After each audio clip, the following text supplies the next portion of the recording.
Your Majesty, Melania and I are deeply grateful to you and Queen Camilla for your extraordinary graciousness. And to William and Kate, thank you so much. It's been so great being with you today. Thank you very much. Appreciate it. It's a singular privilege to be the first American president welcomed here. And if you think about it, it's a lot of presidents, and this was the second state visit, and that's the first, and maybe that's going to be the last time. I hope it is, actually. But this is truly one of the highest honors of my life. Such respect for you and such respect for your country. For many decades, His Majesty the King has epitomized the fortitude, nobility, and the spirit of the British monarchy and the British people.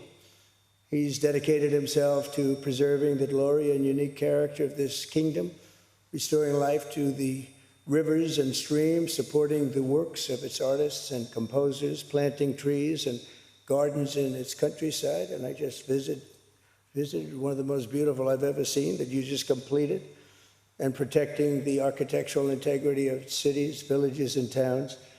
He has uplifted the poor, cared for rural farmers, and tended to wounded veterans like nobody else.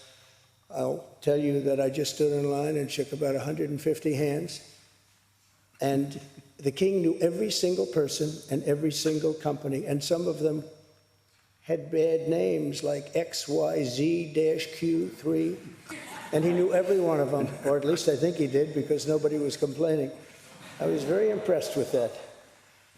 But I just want to say that His Majesty has also raised a remarkable son in His Royal Highness, Prince of Wales. Really amazing. We've gotten to know you, and I think you're going to have an unbelievable success in the future. Melania and I are delighted to visit again with Prince William and to see Her Royal Highness, Princess Catherine, so radiant and so healthy, so beautiful. It's really a great honor. Thank you. Many years ago, His Majesty opened his archives to a biographer. Among the documents was a letter from 1993 in which he described the patriotism and guided his many projects. He wrote that he was, quote, entirely motivated by a desperate desire to put the great back into Great Britain. In the finest tradition of British sovereigns, he has given his whole heart, everything he's got, to those parts of Britain that are beyond the realm of mere legislation. It's not easy, but which define its essence and its virtue, its harmony and its soul. It's an amazing calling, and there's nobody that's answered that calling like you have. A fifth of all of humanity speaks, writes, thinks, and prays in the language born on these isles and perfected in the pages of Shakespeare and Dickens, and Tolkien, Lewis, Orwell, and Kipling. Incredible people, unbelievable people like we have rarely seen before, probably won't see again. The lion-hearted people of this kingdom defeated Napoleon, unleashed the Industrial Revolution, destroyed slavery, and defended civilization in the darkest days of fascism and communism. The British gave the world the Magna Carta, the modern parliament, and Francis Bacon's scientific method. They gave us the works of Locke, Hobbes, Smith, and Burke, Newton, and Blackstone. The legal, intellectual, cultural, and political traditions of this kingdom have been among the highest achievements of mankind. There's really never been anything like it.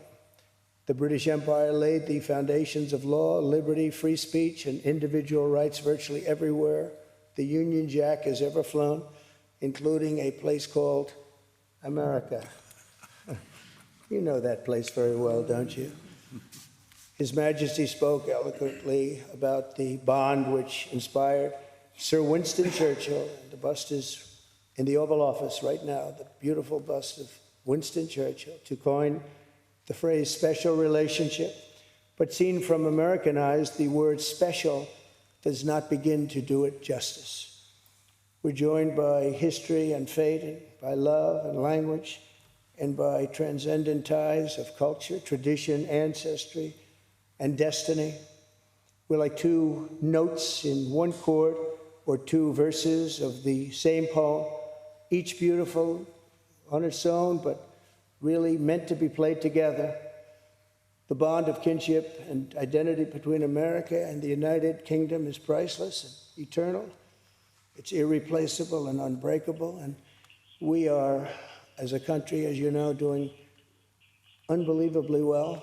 We had a very sick country 1 year ago, and today, I believe we're the hottest country anywhere in the world. In fact, nobody's even questioning it, but we owe so much of that to you and the footing that you gave us when we started. Together, we've done more good for humanity than any two countries in all of history. Together, we must defend the exceptional heritage that makes us who we are, and we must continue to stand for the values and the people of the English-speaking world, and we do indeed stand for that. On behalf of all Americans, I offer a toast to one of the great friendships, to two great countries, and to His Majesty, King Charles III, a very, very special man, and also a very, very special queen. Thank you very much. Thank you. Thank you very much. It's a great honor to be with you.